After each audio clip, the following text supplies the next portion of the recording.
why on earth am I talking about Thanksgiving turkey when we're trying to talk about keys to success? And what I want to get to is the way people get to success. For them, it's not necessarily the way everybody else is doing things. Hi, this is Jeff Marsace, the Plain English Attorney, and I'm an author, certified Medicaid planner, and an attorney with more than 25 years of experience running my own firm. You're at the #1 place to learn about not only estate and Medicaid planning, but to get business, fitness, and general life success stories. I want to help estate planners and the general public get the tools and advice they need to stay safe, plan ahead, and enjoy life. Okay, we're going to be doing a video on how to do a great Thanksgiving turkey.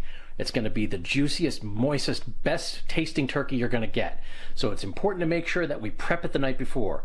Now, you've probably heard, okay, you need to thaw the turkey. All right, so let's run through the prep to do it my way. There's the turkey. It's frozen. And there's the roaster. We're all set.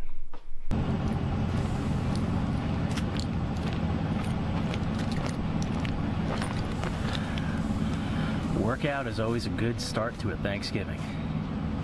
All right, so we're back from the gym and now it's time to start getting that turkey ready for Thanksgiving dinner. Now, you might be wondering, why on earth am I talking about Thanksgiving turkey when we're trying to talk about keys to success? And what I want to get to is the way people get to success.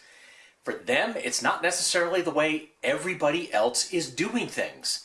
And I've heard over and over again, oh, here's how you make the great Thanksgiving turkey. You've got to take the frozen turkey. If you're not getting it fresh, you got to put it in the sink and have it thaw overnight and do all this stuff. And then you have to baste it every 20 minutes. I'm going to show you today that that's not really the best way to get to your objective, which is a nice, juicy turkey that you're going to be able to serve and enjoy and eat. All right, first, remove the lid. Next, you put your turkey in. Then you're going to cut all this stuff off.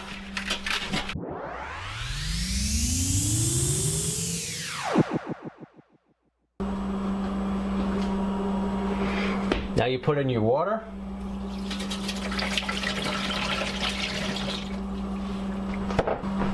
Put in some olive oil.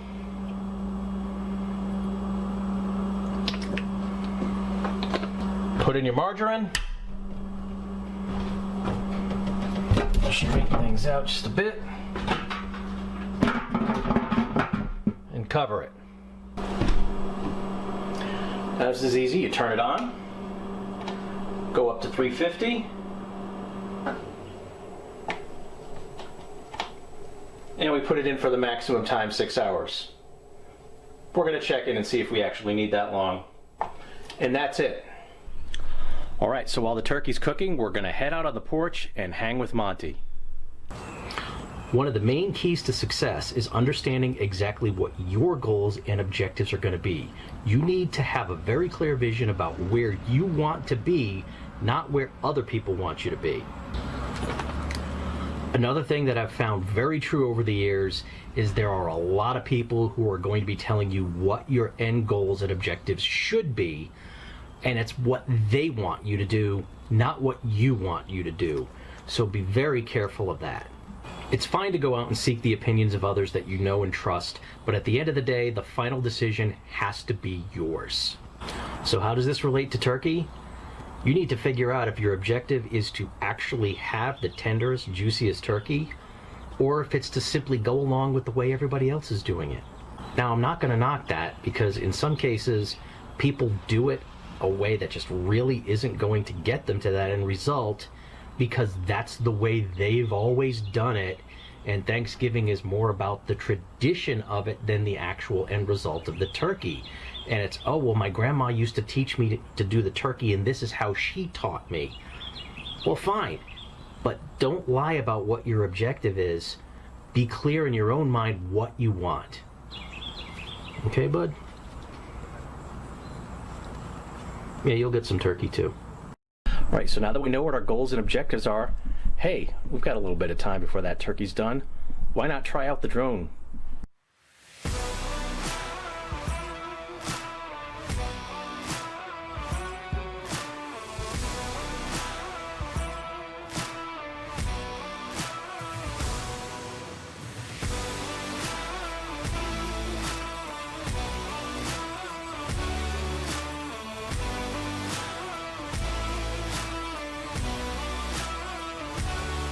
All right, number 2, another key to success is making sure that once you understand what your goals and objectives are, you come up with the best process to get there. You just need to have a way and a path that you see that will get you from where you are to where you want to be. And in this sense, your process is going to give you that actual success. Just having a clear path on where you want to go isn't going to do very much if you keep deviating from the path and just doing whatever you seem to want to do at the moment. Now, this has really been a big thing in my success as an attorney with my law firm and doing estate planning in particular, because I've developed a process that will help educate the clients, give them the information they need before they sit down with me, so I'm not wasting a lot of my time explaining what's the difference between a will and a trust and how does all of that stuff work, what's a power of attorney. All of that stuff is in my book, which each client gets in a pre-appointment package, so they can read through that stuff on their own. So by the time they sit down with me, we're just ready to go and talk about what their goals are and what their objectives are, so we can get them down that right path. Another successful thing in that process is if they're not willing to read the book and they're not willing to fill out the questionnaire, then I know that they're not serious and I'd just be wasting my time. So they don't get to meet with me. Now, how does this relate to cooking a turkey? Well, I'm not doing a lot of unnecessary work that may end up not getting me to my objective. When I talk about the traditional way of doing a turkey, which is thawing it out, putting it into a roasting pan, putting it into the oven, having to get up and baste it every 20 minutes or so, just to keep it juicy enough so that it's edible, to me, that just doesn't make any sense. The slow roaster, the cooker, is my process, and it's doing the heavy lifting. In that same way, once you have a process that's going to get you where you need to go, you need to let your process do the heavy work. Okay, once we're a couple hours in this case about 3 hours, 3 hours and 20 minutes for 20 pounds of turkey, we're actually going to flip it over.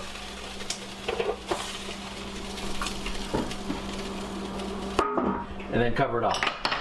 And for this particular bird, the insides are still a little bit frozen, but that's okay. That's helping keep everything juicy. We'll get back to you soon. All right, now a third big thing that you need to realize out there in your keys to success is not just following the crowd and doing what everybody else tells you to do. One of the things that I was told when I was an attorney and just getting started out, oh, you need to be a part of the estate planning committee at the state bar or the Wake County Bar. You need to get involved with that because that's where you're going to end up getting a lot of business. Well, if I'm getting in with the estate planning committee for the state or the county bar, aren't I just going to be working with a lot of people who are my competitors? How are they going to end up sending me a lot of business without sacrificing their own? That just didn't make any sense to me. And so I found my own path of trying to find clients by working with a lot of financial advisors and other professionals, putting together a lot of educational materials, and that's what was more of my success than hobnobbing with attorneys who did the same thing that I did. If they weren't going to be a constant source of clients for me, then why would I put my time into that instead of things that did generate more clients and more business? Monty, I know you want to be in the video.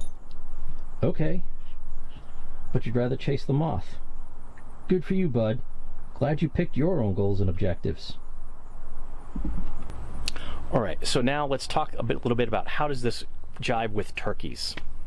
Well, it ends up that most of the crowd is doing it the way it's been done for decades and decades without thinking about, oh, what can you do to get to the objective faster? For me, it's easy. With a slow roaster, you just put the turkey in frozen. You put in some water, some olive oil, and some margarine.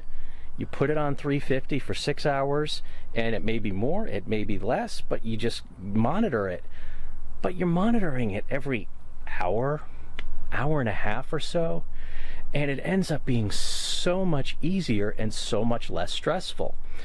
I know people who set timers 20 minutes apart so that they can make sure they're basting the turkey often enough so that it's at least a little bit juicy. As you're going to see with the end result, this turkey's going to be basically falling off the bone, and I do mean that literally. Okay, I'm gonna try that again.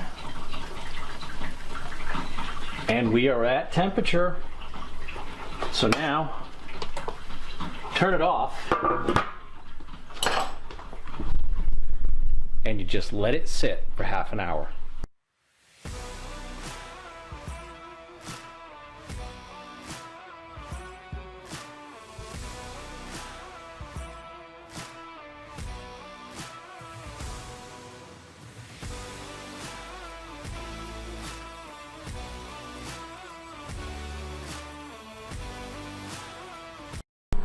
Okay, now here's the turkey, and the biggest issue you're gonna have is that it's gonna be falling completely off the bone.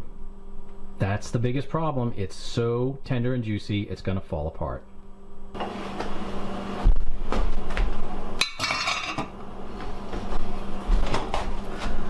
Now this is probably one of the biggest reasons why people won't do it. Look at that. The turkey won't even come out in one piece. That's how juicy the whole thing is.